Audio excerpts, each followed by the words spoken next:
বন্দে পুরুষোত্তমম। সকলকে আমার আনন্দিত জয়গুরু।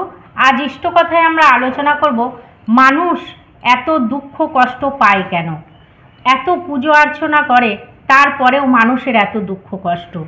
তাই এই দুঃখ কষ্ট ভগবান ঘোচান না কেন, পারলেও করেন না কেন? আজ আমরা ইষ্ট কথায় এই বিষয় নিয়ে আলোচনা করব। আমাদের একটু বলে। বন্দে পুরুষোত্তমম। সকলকে আমার আনন্দিত জয়গুরু। খুব সুন্দর কথা যে ভগবান আমাদের দুঃখ কষ্ট ঘোচান না কেন। প্রথমেই একটা ঘটনা বলে নিই, তারপরে শ্রী শ্রী ঠাকুর কি বলছেন সেটা পরে বলছি। এক দাদা শ্রী শ্রী ঠাকুরের কাছে এসছেন। শ্রী শ্রী ঠাকুর যেমন জিজ্ঞেস করেন না কেমন আছেন, সেইতে জিজ্ঞেস করায় ওই দাদা বললেন, এখন ভালোই আছি, আগে আমার খুব অবস্থা খারাপ ছিল, এখন ভালোই আছি, তবে সেটা আমারই জন্যে। আশ্চর্য কথা, সবাই তো আশ্চর্য হয়ে যায় না? আমরা স্বাভাবিকই যখন কিছু ঘটনা ঘটে, ভালো কিছু হলে আমরা বলি ঈশ্বরের দয়ায়, ভগবানের দয়ায়, আপনার আশীর্বাদে, এই ধরনের কথা বলি। তা তিনি বলছেন সেটা কিন্তু আমার জন্যেই।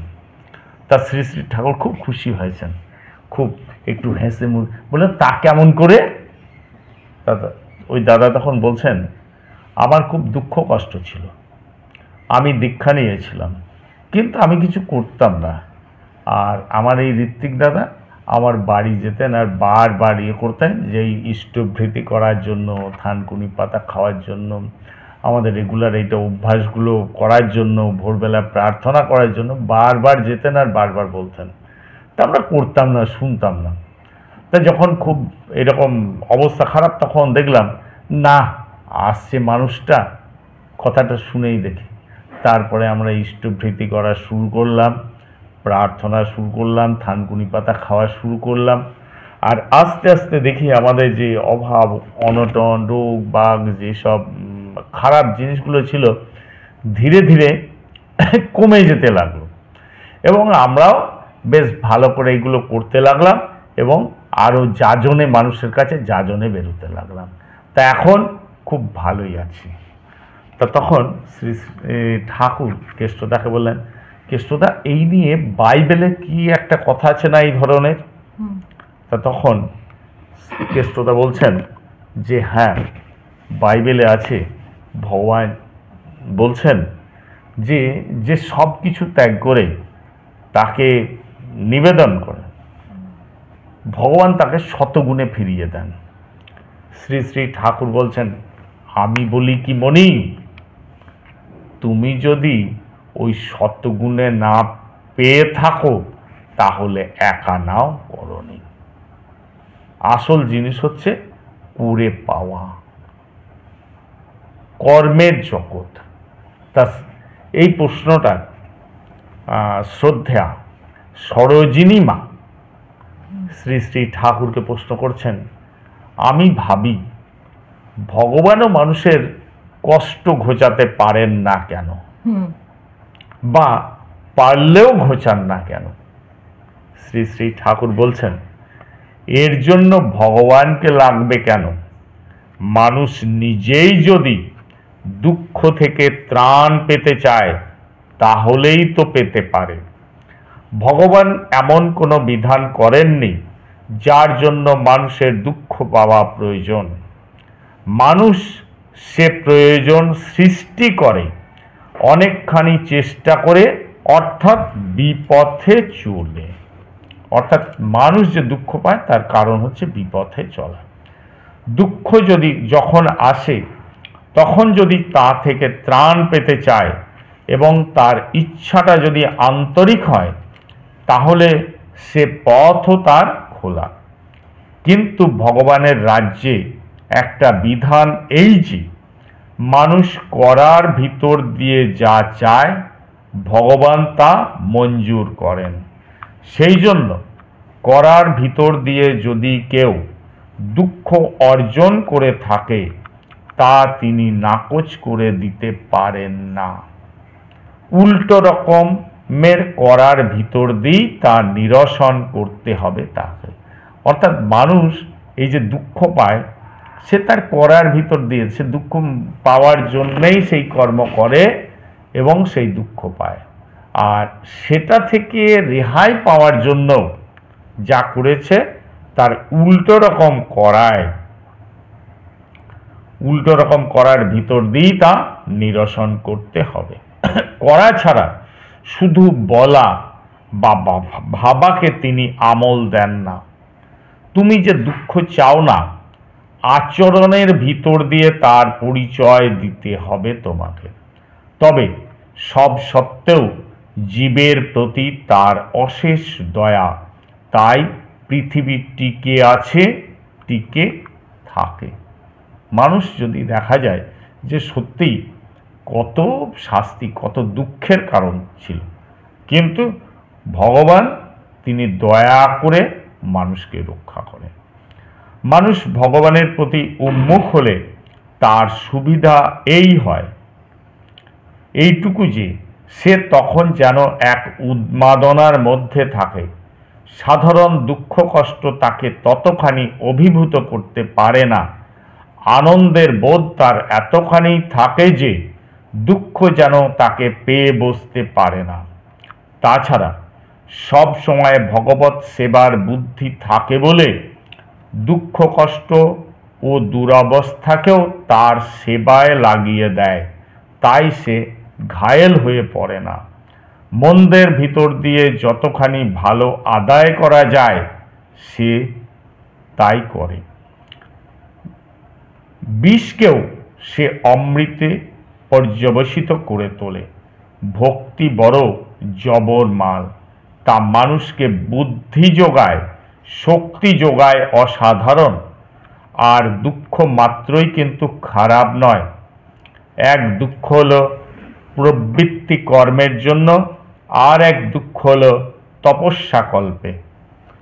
তপস্যার জন্য যে দুঃখ, যা কিনা মানুষের শ্রীবৃদ্ধির কারণ, সেটা থেকে যদি তুমি মানুষকে সহানুভূতি পরবশ হয়ে রেহাই দিতে চাও, তাহলে তো তার উন্নতিই খতম হয়ে যাবে।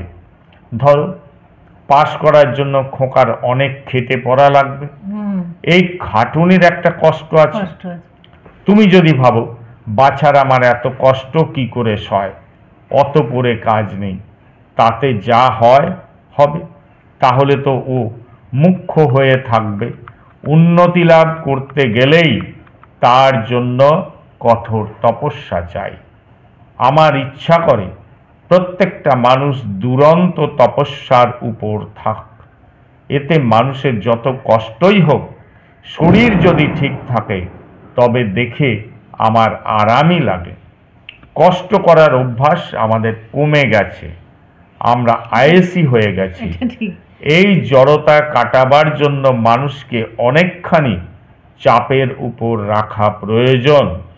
তখন কষ্ট করাটাই মানুষের সুখের মনে করবে।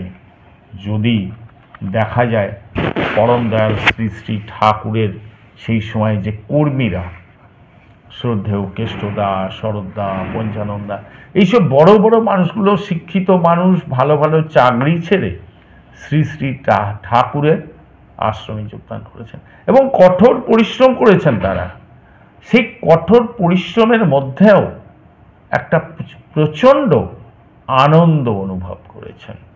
আমি অনেক মানুষকে দেখেছি যারা সর্বস্ব ত্যাগ করে কঠোর পরিশ্রম করেছেন।